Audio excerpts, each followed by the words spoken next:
আল্লাহর সান্ত্বনা কতটা প্রিয়। আল্লাহ বলেন, তোমার রবের হুকুমের খাতিরে সবর করে নাও।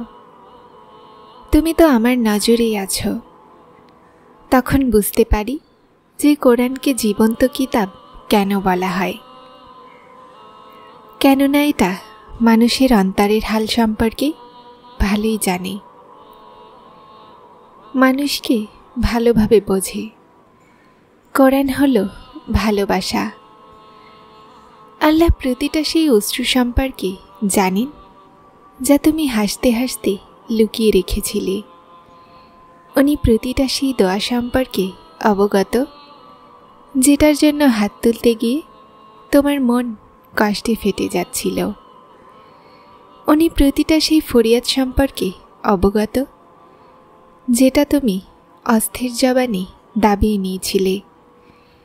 উনি প্রতিটা সেই ডাক সম্পর্কে অবগত যখন তুমি কষ্টের কারণে সিজদাতে পড়ে গিয়ে আল্লাহকে ডেকেছিলে।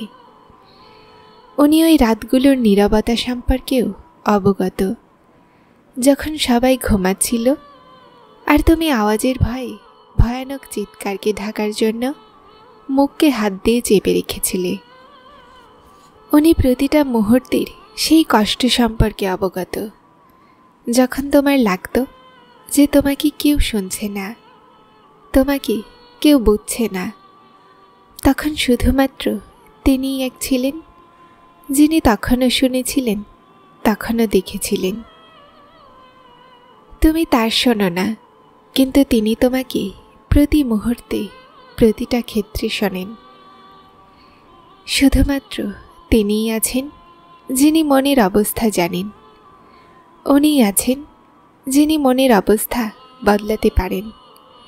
উনিই আছেন যে তার মতো আর কেউ নেই।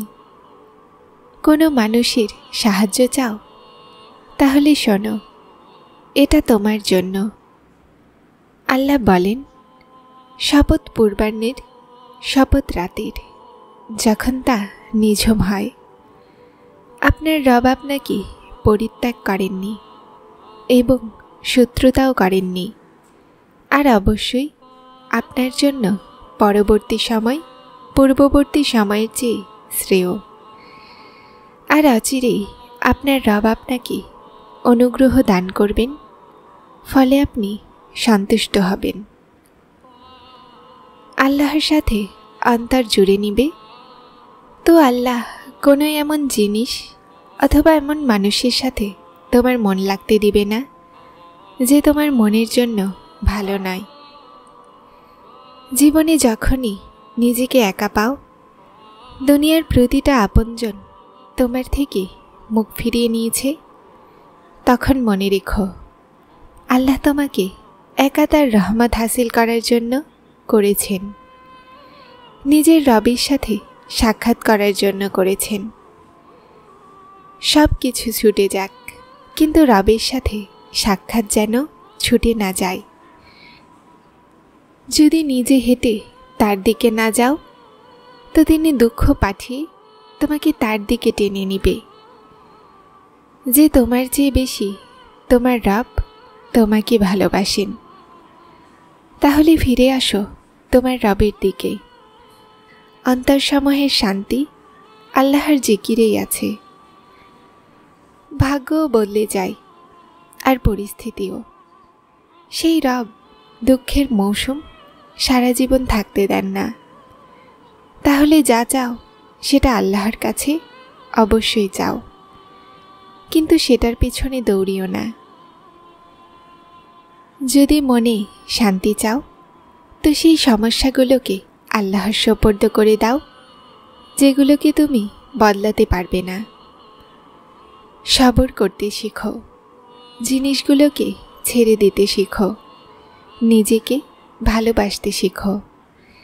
এমন সবর যেটার পরে উদাসী থাকে না, এমন সবর যেটার পরে দীর্ঘশ্বাস আসে না, এমন সবর যেটার পরে দীর্ঘশ্বাসের কারণ বাকি থাকে না, এমন সবর যেটা লুকালেও লুকানো যায় না, এমন সবর যে নিশ্চিন্ত হয়ে দুনিয়ার সাথে লড়াই করে, এমন সবর যা না প্রশ্ন করে না জবাব দেয়, এমন সবর যা আল্লাহর ওপরে এতটা তাওয়াক্কুল রাখে যে নীরব হয়ে যায়,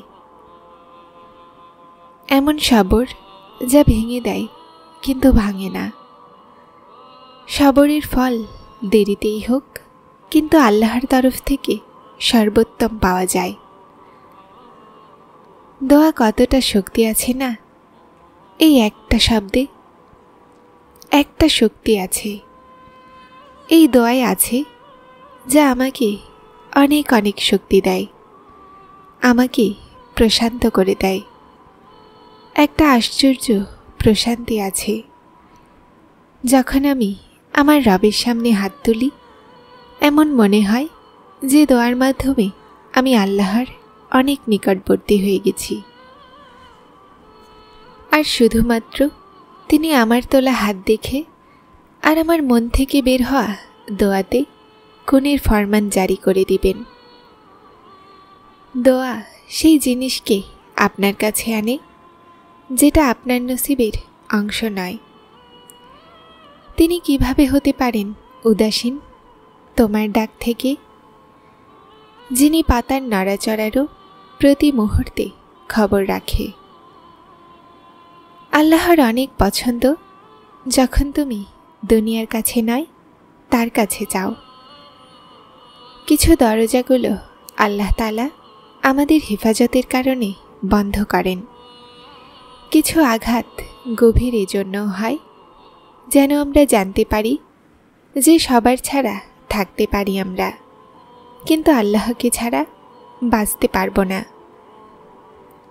আমরা চাই তো কিছুই শুরু হয় না, কিন্তু বিশ্বাস করুন আল্লাহ চাইলে তো শেষের পরেও শুরু হয়। আল্লাহ বলেন, আর আল্লাহ সর্ববিষয়ে সর্বশক্তিমান।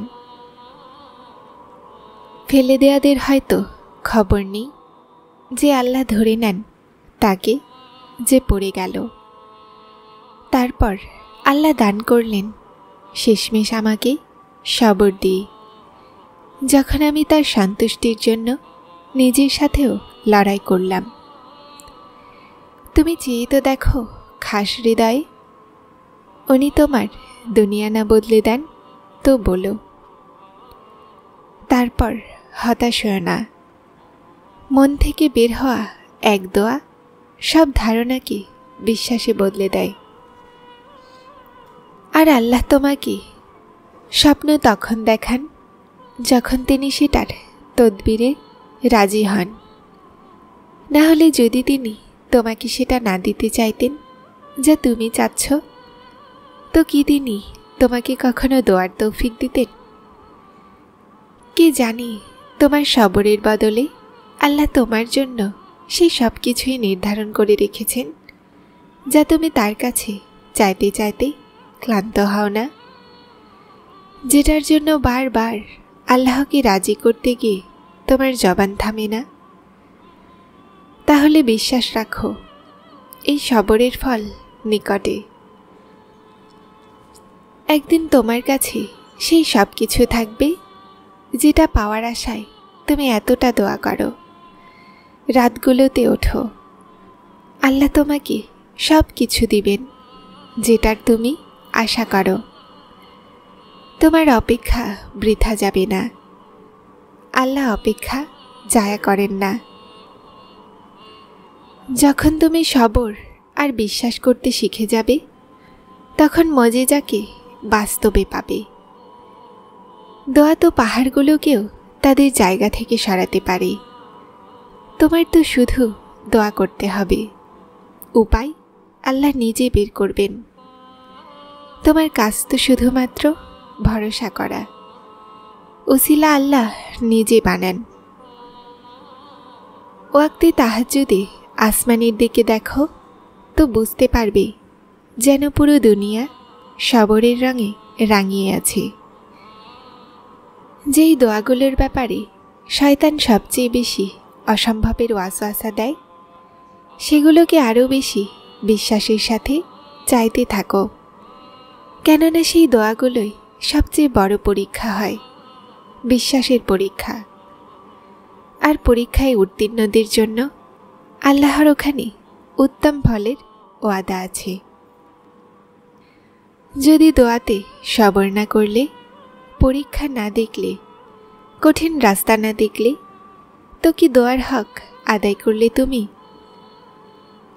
কিছু জিনিস দেরিতে পাবে, শুধু তোমাকে দোয়া করতে থাকতে হবে আর সবর করতে হবে। যারা চ্যানেলটিতে নতুন এসেছেন তারা সাবস্ক্রাইব করে হেদায়েতের সাথে থাকুন। আসসালামু আলাইকুম।